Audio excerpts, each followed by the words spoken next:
সোণোৱাল জনগোষ্ঠীৰ পৰা সংগীতৰ ক্ষেত্ৰখনত কাম কৰি থকা এজন অন্যতম ব্যক্তি হৈছে লোকৰঞ্জন ঢেকিয়াল। বহুতে চিনি পায়, হয়তো কিছুমানে চিনি নাপাবও পাৰে, কিন্তু বহু বছৰ আগৰে পৰাই তেখেতে সংগীতৰ ক্ষেত্ৰখনত কাম কৰি আছে।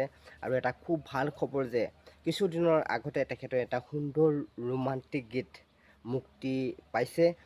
আৰু এই ভাল খবৰটো আপোনালোকক জনাব লাগিব, আৰু আপোনালোকেও লোকৰঞ্জন ঢেকিয়ালৰ গীতটি শুনিব লাগিব, আপোনালোকে শ্বেয়াৰ কৰিব লাগিব, তেতিয়াহে তেখেতে উৎসাহ পাব। লোকৰঞ্জন ঢেকিয়ালৰ যিটো গীত অলপতে মুক্তি পাইছে, সেই গীতটোৰ লিংক মই মোৰ ডেছক্ৰিপশ্যনত দি দিম। আপোনালোকে তাত গৈ ক্লিক কৰি ভিডিঅ'টো চাব, আৰু হোৱাটছআপত ষ্টেটাছত শ্বেয়াৰ কৰিব বুলি ভাবিছোঁ। আৰু এই ভিডিঅ'টো শ্বেয়াৰ কৰি দিব যাতে সকলোৱে লোকৰঞ্জন ঢেকিয়ালৰ গীতটি যাতে শুনিবলৈ পায়। শ্বেয়াৰ এটা কৰি দিবলৈ নাপাহৰিব, কিন্তু আকৌ এবাৰ কৈছোঁ, তেতিয়াহে আমাৰ শিল্পীবিলাক, আমাৰ সংগীতৰ ক্ষেত্ৰখনত কাম কৰি থকা ব্যক্তিসকলে আগুৱাই যাবৰ কাৰণে এটা সাহস পাব। শ্বেয়াৰ কৰি দিব ভিডিঅ'টো।